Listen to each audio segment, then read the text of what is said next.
So I'm going to read something that really gives you an image of what is this heavenly image. And for this reason, I'm going to go to the opposite, to the negative part of this.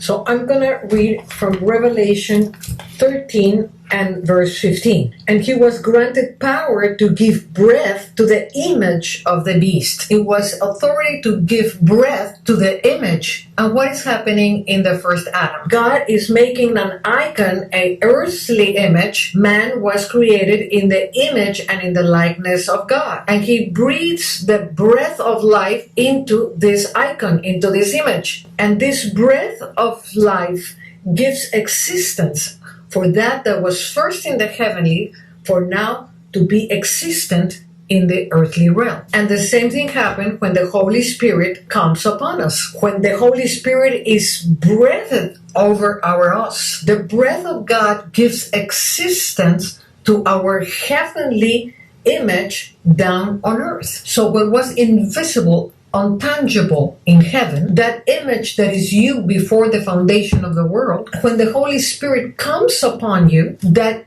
image that is you in the heavenly realms becomes existent inside of you. And this heavenly image, according to the Son of God, it's being renewed until the full knowledge. That is why in 1 Corinthians chapter 15, it says that the same way that we can carry the image of the earthly one, and let's read this in 1 Corinthians 15 and verse 49, it says, and as we have borne the image of the man of dust, we shall also bear the image of the heavenly man. And in verse 48, it says, as was the man of dust, so also are those who are made of dust.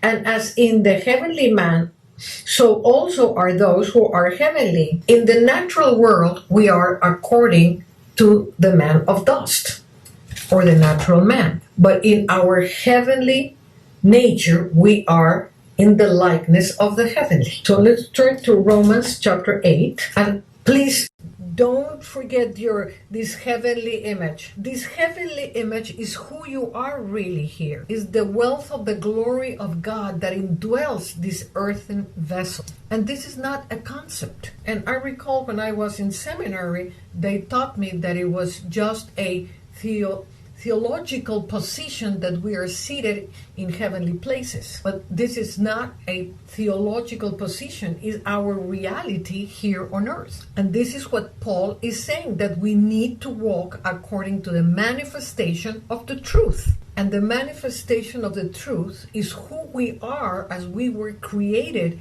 in the image of Christ. So let's go to Romans 8:18, and I'm going to read from the 17th. And if children, then heirs, and heirs of God, and joint heirs with Christ, if indeed we suffer with him, that we may also be glorified together. For I consider that the suffering of this present time are not worthy to be compared with the glory which shall be revealed in us. Now, the problem that we have with the translations is that this word that is to come has nothing to do with the verb to come in the Greek original language. What the original word says is that which is about to come to pass immediately over us. And the way the gospel has been veiled is that all that pertains to the glory of God has been translated to the time where we're going to be dead in heaven. But the restoration of the gospel is to receive the light of the glorious gospel of Jesus Christ. This glory that manifests, it manifests in life here on earth. And this is what Paul believed. Remember in the book of Philippians,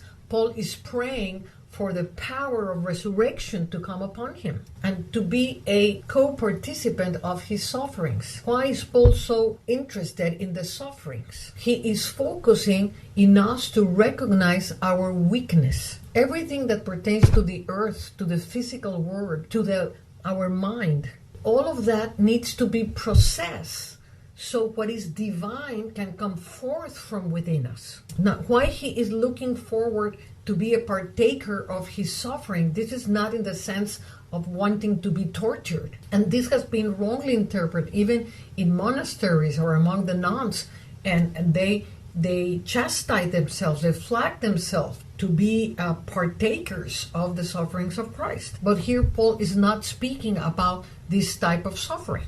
Everything that we have to go through, that we have to suffer in life. And we all suffer in life. Who is the one that doesn't suffer in this life? But what Paul is speaking is that in each suffering, there is a victory that takes us into that resurrection, to that resurrected image. So every suffering where I get the victory, I subdue it under my feet to be conformed into the mind of Christ. Every suffering that I overcome positions me in that resurrection power. Everything that the Lord allows you to suffer has to do with a revelation of His resurrection within you. That is what Paul said, not seeing the things that are visible, but the things that are invisible. Because this temporary affliction produces in us a heavy weight of His glory upon us. If I can see the things that are not visible.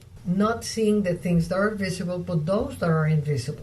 So Jesus came to the world and became flesh to give us back that glorious image in which we were created, so we can govern the earth. For the sufferings of this present time are not worthy to be compared with the glory that is about to be revealed in us. Why is Paul writing this way to the Romans? We have had the ability to produce thousands of preachings, but this letter was written to very early Christians in Rome. These tiny little new believers could not understand the glories and the mysteries of the Christ. So it's not the same way that you can talk to a just born again person to a mature Christian in God.